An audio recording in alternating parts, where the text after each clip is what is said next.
Assalamualaikum warahmatullahi wabarakatuh. Innal hamdalillah nasta'inuhu wa nastaghfiruhu wa nu'minu bihi wa natawakkalu alaihi. Asyhadu an la ilaha illallah wahdahu la syarikalah wa asyhadu anna Muhammadan abduhu wa rasuluh. Allahumma salli wa sallim ala sayyidina Muhammadin wa ala alihi wa ashabihi ajma'in. Wa qala Allahu ta'ala fil Qur'anil Karim, a'udzu billahi minasy syaithanir rajim. Ya ayyuhalladzina amanu taqullaha wal tanzur nafsum ma qaddamat lighada. Wattaqullah innallaha khabirum bima ta'malun. Wa qala an-nabiyyu sallallahu alaihi wasallam, kullu ummati yadkhulunal jannah illa man aba. Qila wa may ya'ba ya Rasulullah? Qala man ata'ani dakhalal jannah wa man asani faqad aba. Kepada bapak-bapak, ibu, hadirin sekalian dimuliakan Allah Subhanahu wa taala. Allah Subhanahu wa taala menciptakan kita manusia dan memberikan kekuatan kepada kita manusia untuk melaksanakan satu perbuatan. Hal ini telah dilakukan, telah ditetapkan oleh Allah dari manusia sejak awal sampai akhir zaman. Hadirin dimuliakan Allah Subhanahu wa taala, jalan itu hanya ada dua. Satu jalan kebaikan yang disebut dengan jalan takwa, jalan iman dan amal soleh yang dibawakan oleh para nabi dan rasul. Yang kedua adalah jalan kesesatan, yang mana jalan kesesatan ini adalah jalan yang mengikuti daripada bisikan-bisikan syaitan dan hawa nafsu. Maka hadirin sekalian dimuliakan Allah Subhanahu wa taala, manusia dipersilahkan untuk memilih. Inna hadainahu sabila imma syakira wa imma kafura. Sesungguhnya kami ini telah menunjukkan jalan itu kepada manusia. Maka manusia bisa menjadi beriman, bersyukur kepada Allah, dan juga manusia bisa menjadi ingkar atau tidak bersyukur kepada Allah, yaitu mengambil jalan kesesatan. Lah hadirin dimuliakan Allah Subhanahu wa taala, orang yang mana dia mengikuti jalan ketakwaan, mengikuti jalan kebaikan, mengikuti jalan yang dibawakan oleh para nabi dan rasul, maka ujung-ujungnya dia akan mendapatkan kebahagiaan dalam hidupnya, dan dia akan selamat dari siksa kubur, yang mana ujung-ujungnya dia akan masuk surganya Allah Subhanahu wa taala. Tetapi sebaliknya, orang yang dia mengikuti jalan daripada hawa nafsu dan syaitan, maka kesengsaraan yang akan dialami dalam kehidupan dunia ini, dan dia juga akan masuk neraka nanti di akhirat kelak. Maka hadirin dimuliakan Allah Subhanahu wa taala, ini adalah dua jalan yang ada di depan mata kita. Maka Allah Subhanahu wa taala membebaskan kepada manusia untuk memilih jalan mana yang akan dia tempuh. Dan Allah Subhanahu wa taala telah memberikan kekuatan kepada manusia untuk mengamalkan satu amal, mengerjakan satu perbuatan, apakah itu jalan kebaikan, apakah itu jalan kesesatan. Inilah hadirin sekalian, kita manusia ini dipersilahkan memilih oleh Allah taala, tidak dipaksa. Kenapa demikian hadirin sekalian? Allah Subhanahu wa taala ini menghargai akan adanya eksistensi manusia.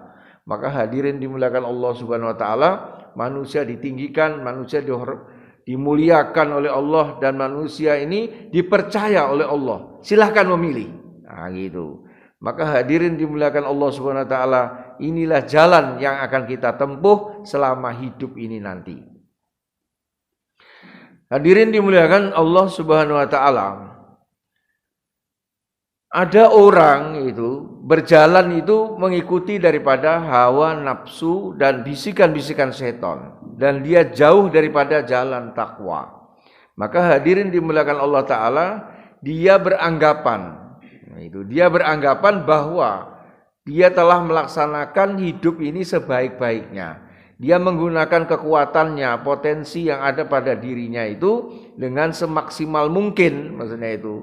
Sampai habis waktunya, umurnya, potensi power yang ada pada dirinya dalam rangka untuk menjalankan apa yang dia yakini bahwasanya inilah jalan kesuksesan dan kebahagiaan. Tetapi hadirin sekalian, karena hal itu tidak disentuhkan dengan agama dan hanya semata-mata mengikuti daripada keinginan hawa nafsu dan bisikan-bisikan setan, maka dia tertipu di dalam hidupnya. Sekarang kita bacakan ayatnya. Al-Kahfi.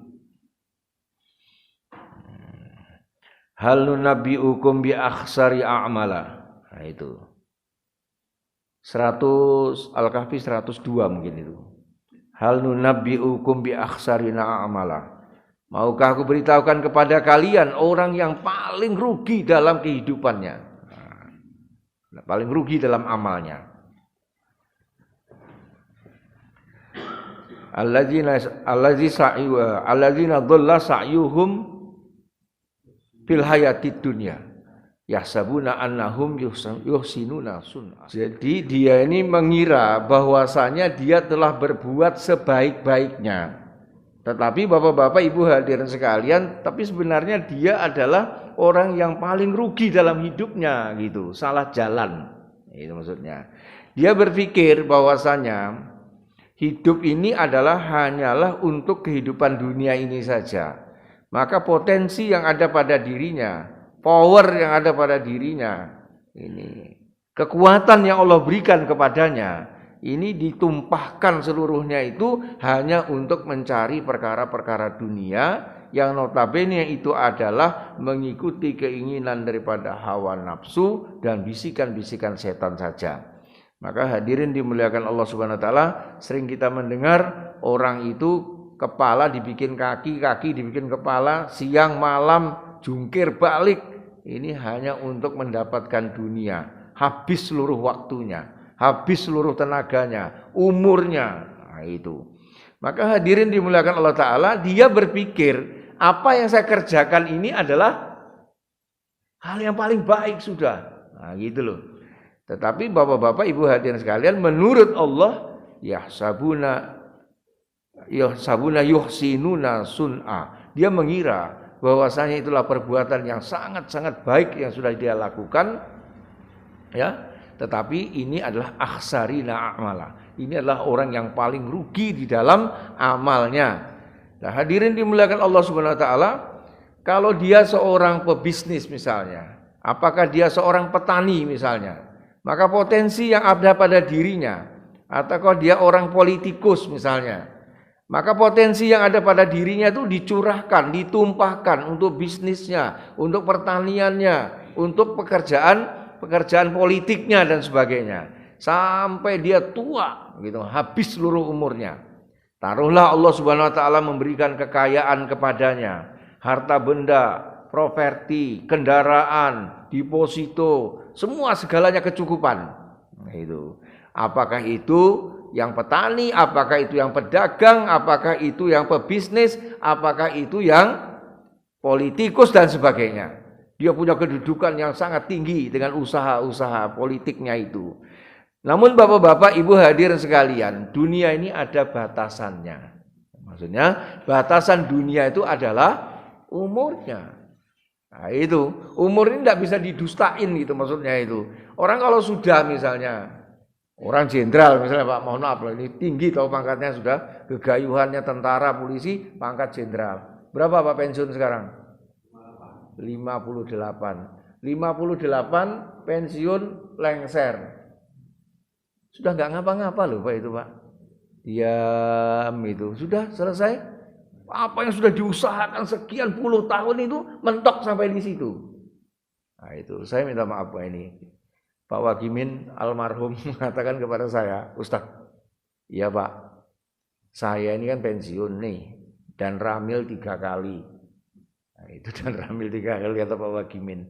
Ini kalau saya tidak ikut pengajian di Al-Ikhlas, tidak ikut khurut, keluar-keluar 3 harian itu rasanya, kata Pak Wagimin, rasanya garing ngenteni mati. Iya, alhamdulillah Pak Ogi sampai umur panjang 70 tahun lebih loh itu pada waktu itu. Masya Allah, bermanfaat banyak maksud saya itu. Lah, coba lihat Bapak Habibie mengatakan apa? Ketika beliau sudah sepuh, sudah tua, ini bukan main-main, bukan sembarang orang loh maksudnya itu. Sudah melanglang dunia, bukan melanglang buana, kesana kemari diakui segala apa? Karya-karyanya, hebat. Bikin pesawat, bikin rem kereta api tercepat di dunia itu yang paling bagus punyanya Habibie ini. Royaltinya, duitnya, tenar, pangkat, kedudukan, alah, sampai jadi presiden. Itu beliau mengatakan dalam akhir-akhir sebelum meninggalnya, mengatakan bahwa yang seperti ini itu tidak, apa ya, boleh dikatakan itu tidak ada yang lebih bagus daripada belajar agama, ya toh, dari sejak muda sampai matinya, daripada yang seperti ini. Kalau orang tidak punya pangkat dan kedudukan ngomong kayak gini, akan mengatakan, lah gue kan diopo-opo lah kan gitu. Tapi yang ngomong ini adalah orang yang secara dunianya itu sudah sukses, sesukses-suksesnya, mengatakan bahwa saya merasa rugi tidak belajar agama dari sejak dahulu dan tidak beragama dengan maksimal. Oh, bayangkan. Karena ini akhirnya gitu loh Pak, akhirnya itu akan mati, lengser. Gitu. Begitu petani, begitu pejabat, begitu orang kaya, semuanya mengatakan begitu. Nah, itu orang kayanya luar biasa, dia mengatakan, Ustadz, saya pikir-pikir saya kalau mati ini semua saya tinggal. Itu kerajaan bisnisnya itu. Pikir-pikir yang tak bawa apa ya Ustadz ya. Lah itu coba bayangkan. Lah kayak gini, ini bisa dibicara apa ya? Bisa keluar ucapan ini justru dari orang-orang yang telah sukses secara duniawinya, habis seluruh umurnya itu ditumpahkan untuk perkara-perkara duniawi dan itu berhasil gitu. Lah ini di ujungnya itu mereka mengatakan merasa rugi. Nah, ini saja masih beribadah, masih bertobat, masih macam-macam. Lah hadirin sekalian, insya Allah husnul khotimah yang kayak gini, akhir yang baik. Lah nasi bablas terus kuwi. Nah, gitu misalnya. Bablas ora ana tobaté, ora ana sadare, nganti kebablasan sampai masuk lubang bur. Padahal dia sendiri merasa paling baik. Nah, inilah hadirin sekalian, maka Allah memberitahukan kepada kita hal nunabbiukum bi akhsarina a'mala. Maukah aku beritahukan kepada kalian orang yang paling merugi di dalam amalnya selama hidupnya. Itu alladzina dhalla sa'yuhum fil hayatid dunya, orang yang tersesat. Nah, itu ada kalimat orang-orang yang tersesat. Lah tersesat kenapa? Menurut daripada hawa nafsu dan menurut daripada bisikan-bisikan syaitan. Lah ini alladzina dhalla sa'yuhum fil hayatid dunya. Ini adalah orang yang tersesat dalam kehidupan dunianya. Nah, ini adalah hadirin sekalian dimuliakan Allah Ta'ala. Maka hadirin sekalian, ini ada suatu hal.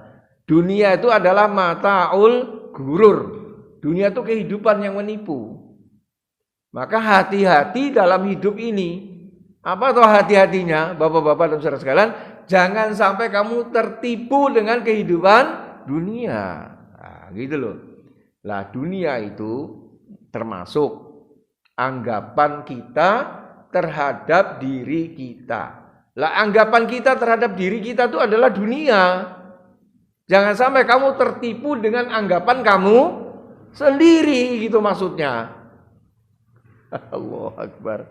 Satu. Yang kedua, jangan sampai kamu tuh juga tertipu dengan anggapan-anggapan orang lain.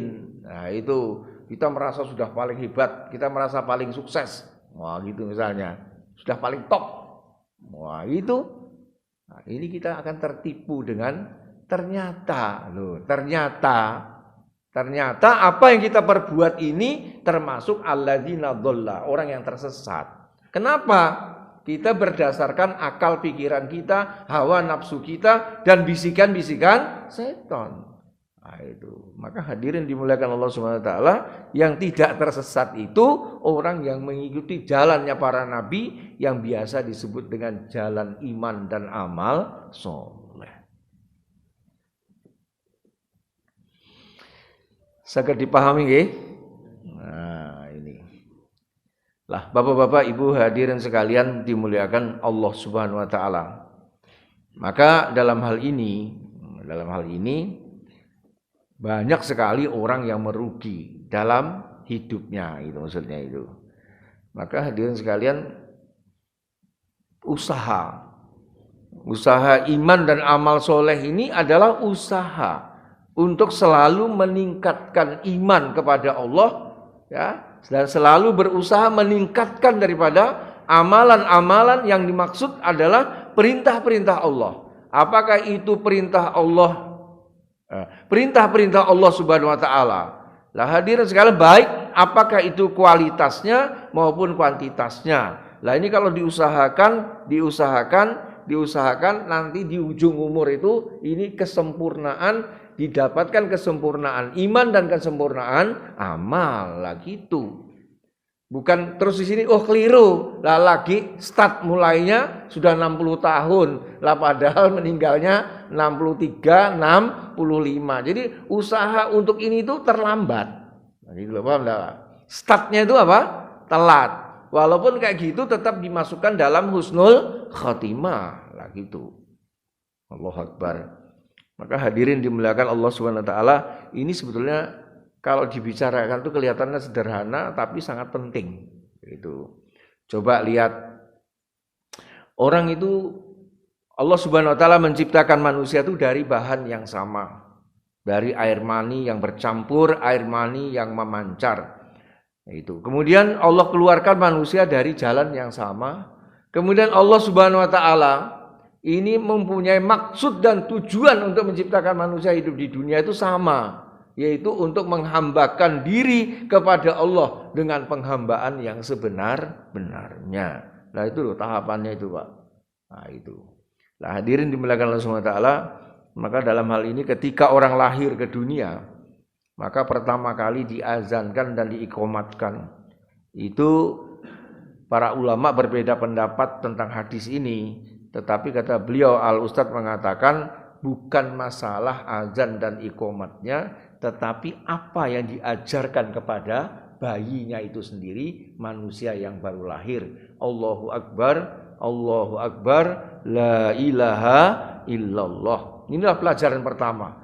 Inilah pelajaran iman. Orang Nabi bersabda, menuntut ilmu itu minal mahdi ilal lahdi, dari ayunan sampai yang lahat. Lalu di ayunan mau belajar apa, Pak?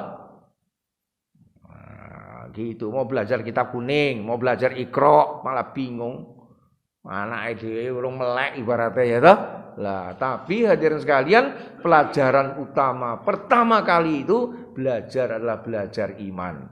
Allahu Akbar, Allahu Akbar, la ilaha illallah. Lah Bapak-bapak, Ibu hadirin sekalian dimuliakan Allah Ta'ala, kemudian pertanyaannya lah, apakah bayi yang baru lahir itu bisa paham? Kenapa tidak paham? Kan pertanyaannya dibalik. Allah berfirman, wa nafsi wa ma sawwaha. Setiap jiwa itu telah diciptakan dengan sempurna. Jadi jiwa itu tidak ada tua, tidak ada muda. Ruh itu tidak tua, tidak muda sampai selama-lamanya. Nah, gitu. Yang tua dan muda adalah jasad. Nah, itu ingat-ingat itu. Lah hadirin sekalian, kalau bayi dipentelangi dia menangis. Kalau bayi ditimang-timang, dikudang-kudang dia senyum-senyum. Lah podo bayi ini, lah kalau diucapkan kalimat la ilaha illallah, nek dikudang-kudang paham, nek dipentelangi paham, masuk iki ora paham. Itu logikanya gitu loh. Nek ayatnya itu tadi gitu loh. Maka hadirin sekalian, kalau anak kamu berumur 2 tahun, ajarkanlah kalimat la ilaha illallah. Bapak-bapak, Ibu hadirin sekalian, anak kecil sekarang bisa panggil papah dan mamahnya. Itu kalau orang kaya lupa papah dan mama itu. Kalau orang pengajian Al-Ikhlas ya abi dan umi lah ngono. Wis ngono wae lah. Ya toh? Nek wong desa bapake karo mboke. Lah padha wae wis ngono wae lah, ora usah pusing. Nah, itu anak bisa manggil ayahnya, ibunya. Tapi kalau suruh mengucapkan kalimat la ilaha illallah tidak mampu. Kenapa? Karena orang tua tidak paham tahapan yang dikehendaki. Tahapan yang dikehendaki itu ini azan dan iqomah 2 tahun ajarkan kalimah. Ini enggak mudeng. Itu sekalian. Lah hadirin dimuliakan Allah Subhanahu wa taala, kalau anak kamu umur 7 tahun ajarkan salat kepadanya. Kalau anak kamu 10 tahun, kalau dia perintahkan dia untuk sholat, kalau dia tidak sholat pukul dia. Ini Nabi loh. Padahal la ikraha fiddin, tidak ada paksaan dalam beragama. Nah, ini loh Pak, inilah jalan yang ditunjukkan oleh Nabi dan Rasul. Inilah jalan iman dan takwa, tahapan dari sejak lahir sampai mati. Nah, inilah illa liya'budun, kecuali untuk beribadah kepada Allah. Lah gitu. Kalau anak kamu udah gede, pisahkan anak laki-laki dan perempuan tidurnya. Islam komplit. Itu. Betul? Nah, kalau sudah cukup umurnya, ditemukan jodohnya, maka segera dinikahkan. Ojo ditunda-tunda. Kalau ditunda-tunda nanti datang apa? Fitnah yang besar lah ngono. Jadi kalau anak gadis kamu dilamar orang baik, orang soleh kamu tolak, nanti kamu akan kena fitnah yang besar itu. Bener loh, tak main-main ini. Maka hadirin sekalian dimuliakan Allah SWT, kalau anak gadismu sudah gede, sudah ditemukan jodohnya, maka segera dinikahkan. Halal. Apa? Halal. Wis rampung urusannya. Nah gitu. Wah lah ini belum punya kunci rumah. Waduh. Lah ini belum punya setang bunder. Waduh, pemeneh ngono kae. Wis bangsa kayak gitu. Nanti belum punya apa-apa, menikahlah, kamu akan dikayakan oleh Allah Subhanahu wa taala. Tidak usah khawatir. Lah ngono, asal kamu bertakwa kepada Allah. Maka hadirin dimuliakan Allah Subhanahu wa taala. Sahabat Umar ini jalan-jalan di malam hari. Ini kan sudah tingkatan nek cara maca pati Mas Kumambang Pak niki nggih. Sing arep marhabi iki Mas Kumambang nggih leres to. Hah? Apa? Asmaradana. Oh ya wis Asmaradana. Aku dudu wong Jawa bingung. Ya wis Asmaradana iki ceritane sana. Bapak-bapak, Ibu hadirin sekalian dimuliakan Allah Subhanahu wa taala. Beliau jalan-jalan di malam hari, berhenti di depan rumah janda bakul susu, sahabiah. Maka terdengar dialog antara anak dan ibu. Nah, kelihatannya nduk, susunya tuh diperes itu kok keluarnya sedikit itu maksudnya. Itu kalau dijual besok itu tidak mencukupi untuk kebutuhan kita. Apa tidak dicampur air saja kata ibunya. Bu, itu tidak boleh. Itu Amirul Mukminin melarang kita, itu haram Bu, kayak gitu menipu dalam berdagang. Kan Amirul Mukminin tidur enggak tahu toh nak. Iya Bu, memang Amirul Mukminin tidak tahu. Tidur gitu maksudnya. Tapi Tuhannya Amirul Mukminin itu tidak tidur Bu. Jawaban anak kepada ibunya. Bapak-bapak Ibu sekalian dimuliakan Allah Ta'ala. Itu kalau dibaca sekilas dan tidak mengerti suasana agamanya para sahabat, itu kita akan mengatakan ibunya negatif. Tidak. Ibunya itu sebenarnya yang mendidik agama anaknya itu ibunya. Pondok pesantren di zaman Nabi belum ada. Madrasah, SMPET, SDET, PAUD, ora ono kabeh. Ustadzahnya awal itu adalah ibunya. Maka berkali-kali saya mengatakan, perempuan itu bukan hanya dapur, kasur, dan sumur. Lah, itu penghinaan terhadap perempuan. Tak belani lho Bu. Senajan aku ora ndelok lho ning kene. Ngono.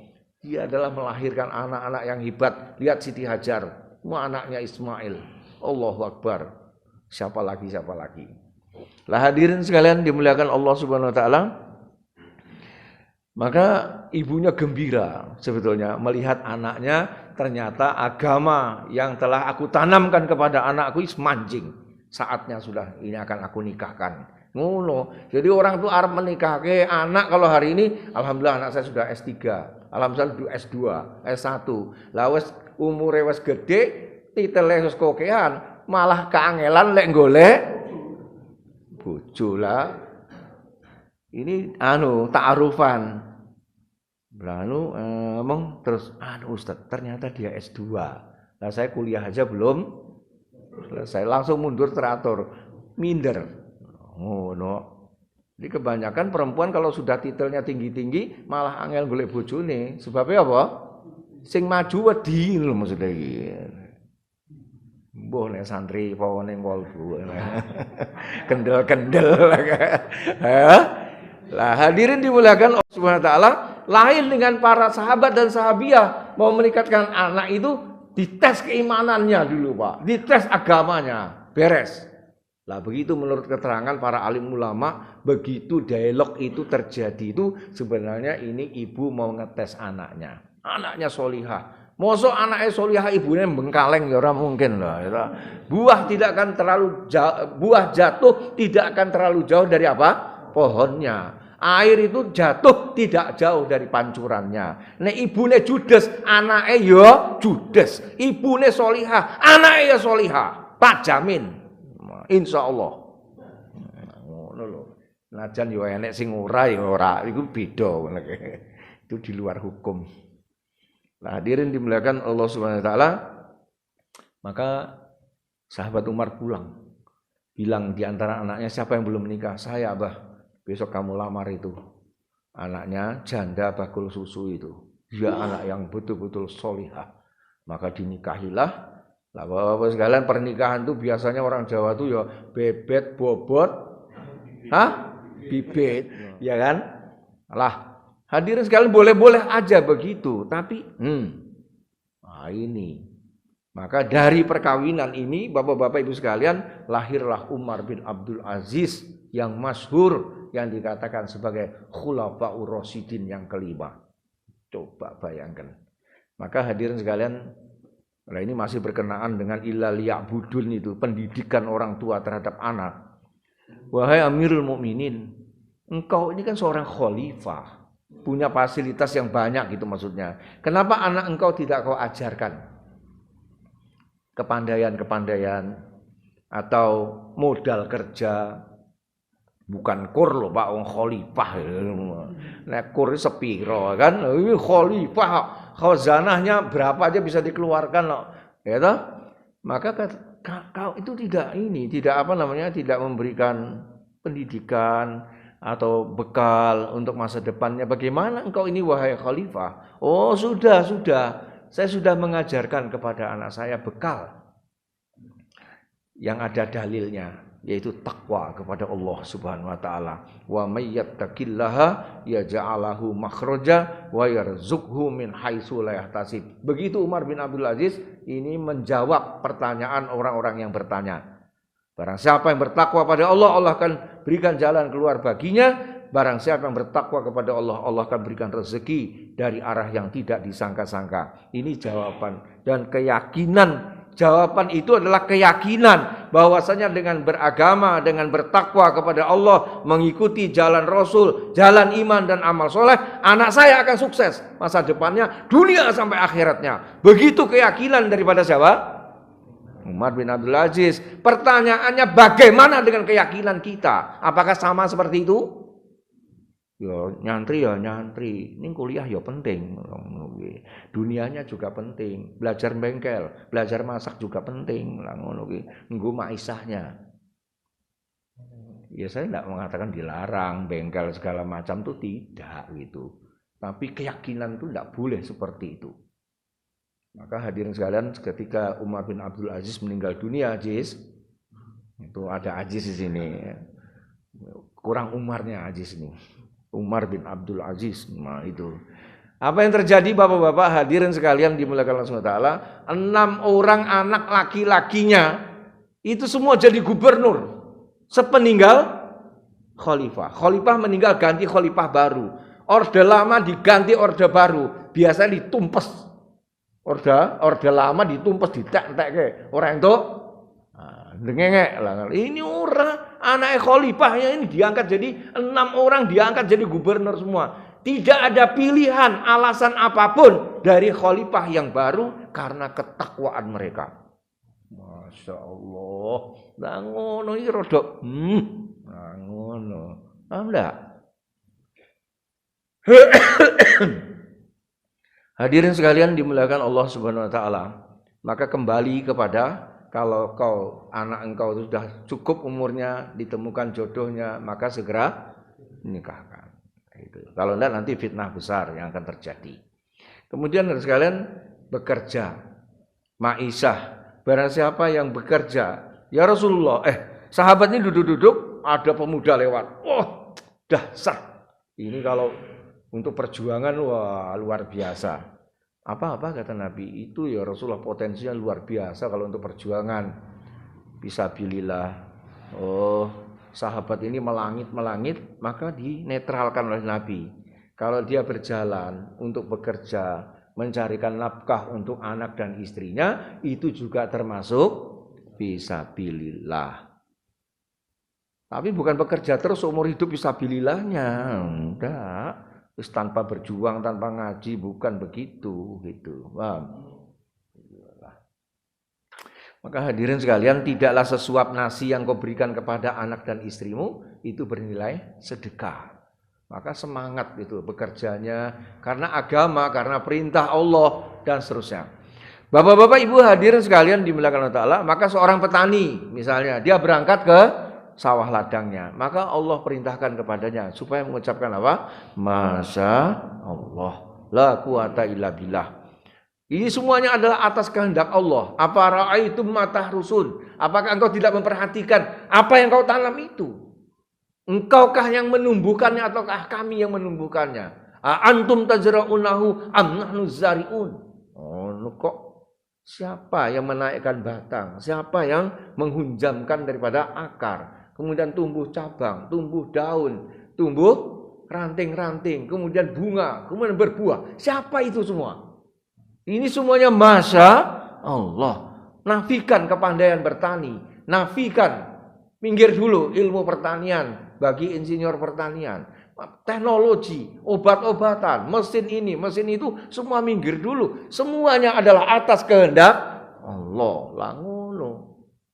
Sudah di meja tinggal makan. Allahumma barik lana fima razaqtana. Segala ya Allah, berikanlah keberkahan di dalam rezeki yang Engkau berikan. Bukan sawah, bukan ladang, bukan toko, bukan kantor, bukan majikan, bukan pabrik, tapi yang memberi rezeki siapa?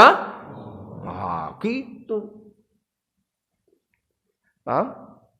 Ya, dah, apalagi mau tidur Allah, bangun tidur Allah, kamar mandi Allah, pulang keluar dari kamar mandi istighfar loh. Kurang piye, naik motor, naik mobil, semuanya pakai Allah. Lah hadirin dimuliakan Allah Subhanahu wa taala, ini dilatih dalam kehidupan itu sehingga seluruh kehidupan kita ini berwarna ibadah kepada Allah karena Allah menciptakan kita. Ini adalah illa liya'budun, itulah yang dibawakan oleh para nabi dan rasul. Inilah yang disebut dengan jalan iman dan takwa. Akhirnya bapak-bapak ibu sekalian di hujung umurnya, di ujung hidupnya, bapak-bapak hadirin sekalian, inilah yang pasti akan terjadi. Puncak daripada kehidupan adalah matian. Nah, itu. Maka pelajarannya sama ketika di ayunan. Apa? Nabi bersabda, lakinu mautakum, talkinkanlah orang yang akan mati. Biqauli la ilaha illallah. Di sini waktu lahir Allahu Akbar, la ilaha illallah. Tengah la ilaha illallah. Ujung-ujung terakhir dewe la ilaha illallah. Maka inilah jalan Rasul yang ditunjukkan kepada kita.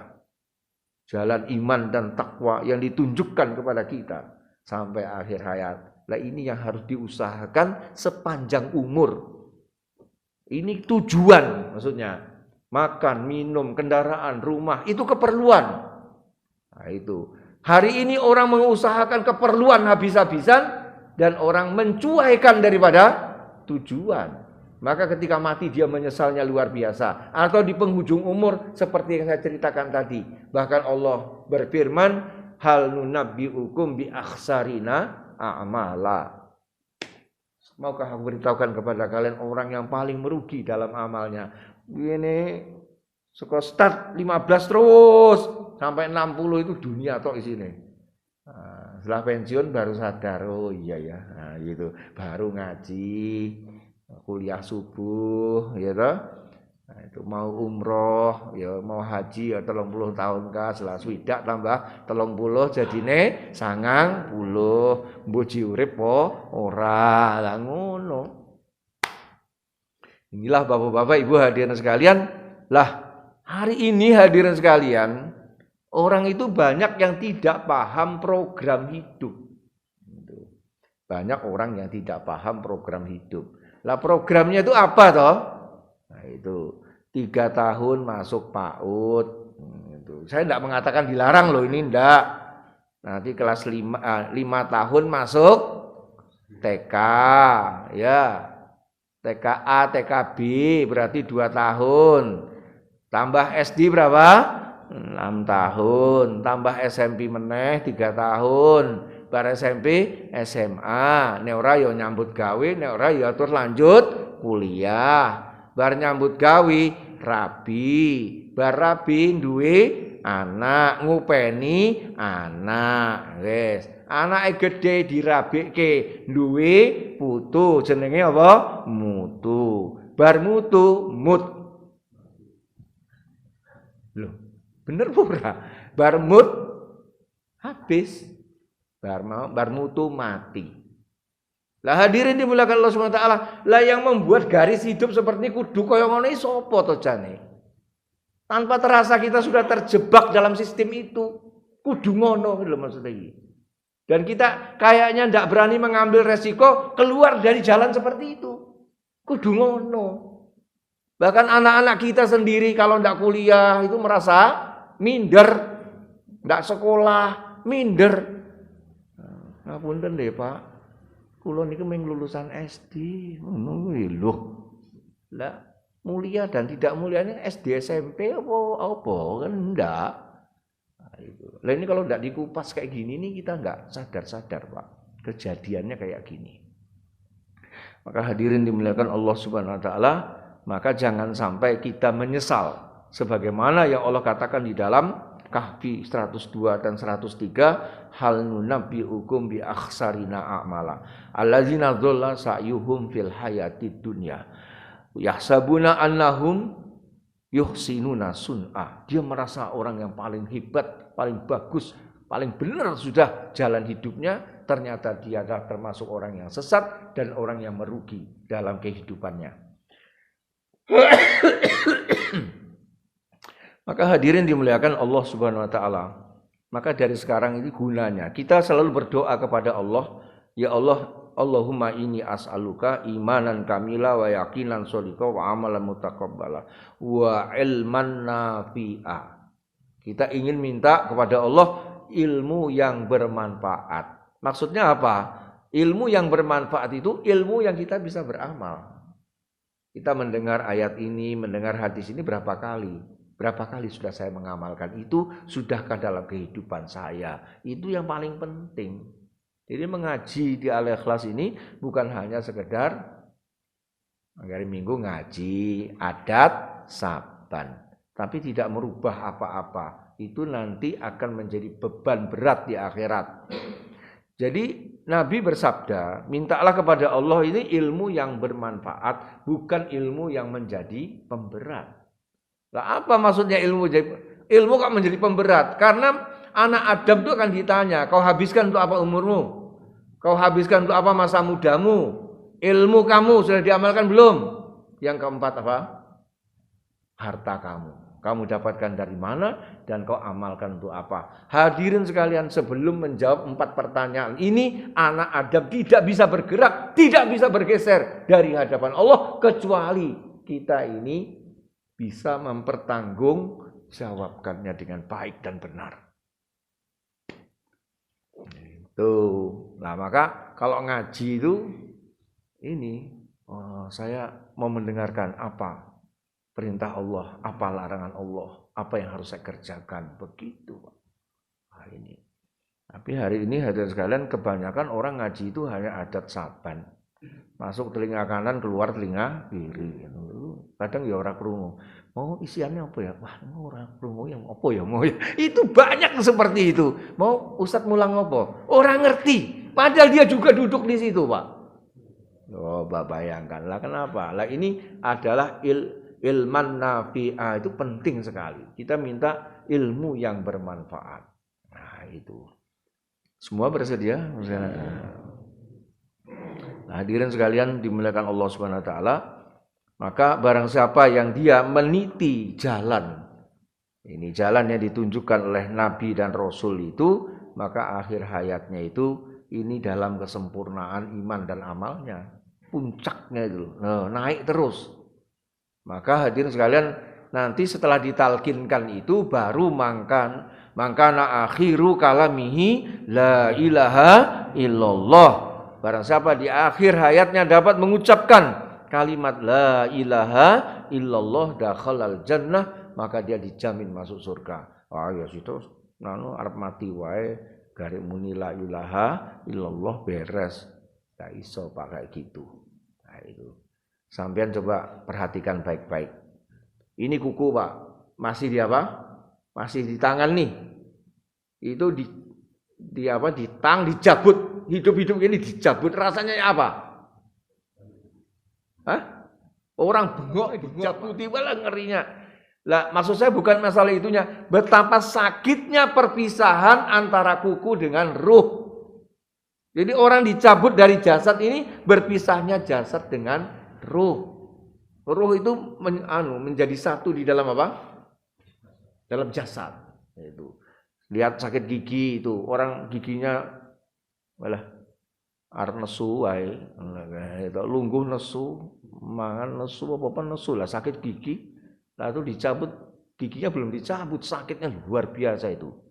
Nah inilah perpisahan antara ruh dan jasad, itu contoh mudah. Nah ini seluruh tubuh sakitnya luar biasa. Setan datang untuk yang terakhir kali. Maka hadirin sekalian dimuliakan Allah Ta'ala, saat itu hanya orang yang punya ketetapan iman yang hebat, pertolongan Allah padanya, rahmat Allah padanya, baru akan bisa mengucapkan kalimat la ilaha illallah. Nah itu. Tapi kalau orang tuh giar-giur imannya setengah-setengah, usah wangel wi. Bungok-bungok atau isine. Nah ini, maka hadirin sekalian dimuliakan Allah Subhanahu wa taala, sebelum hal itu datang, marilah sama-sama kita sempurnakan keimanan kita kepada Allah dan amal-amal kebaikan kita insyaallah. Demikian hadirin sekalian yang dapat kami sampaikan pada pagi hari ini.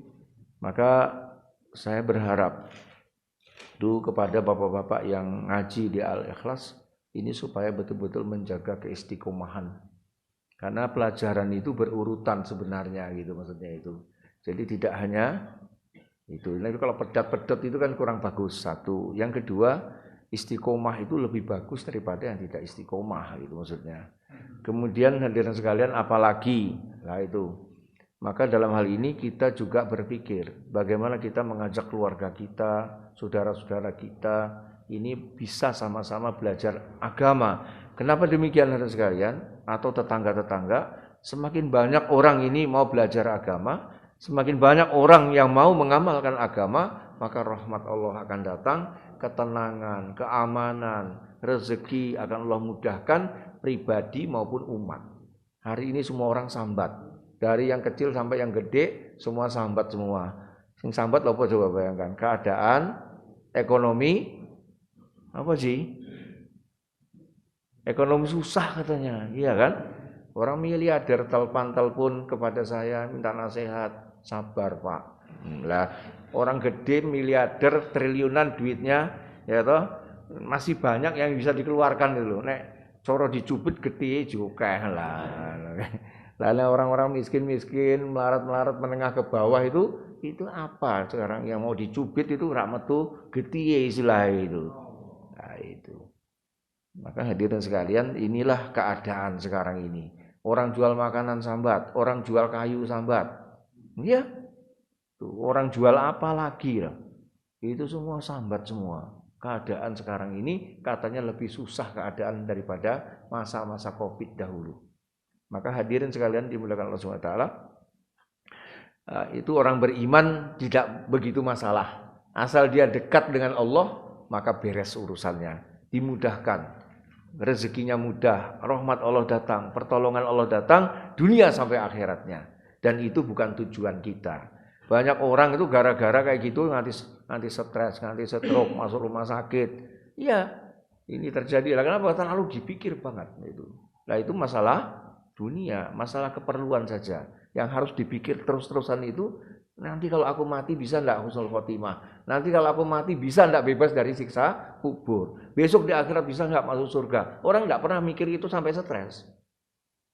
Bahkan tidak dipikirkan sama sekali. Nah, itu. Maka hadirin sekalian dimuliakan Allah, untuk menyeimbangkan ini, maka pentingnya kita berbicara tentang kehidupan akhirat, kubur, pahala, surga, neraka dan seterusnya, untuk mengobati daripada kita orang-orang beriman bahwa hidup ini adalah hanya sementara dan tidak ada yang kekal. Allahumma bihamdika asyhadu an la ilaha illa anta astaghfiruka wa atubu ilaik. Wassalamualaikum warahmatullahi wabarakatuh.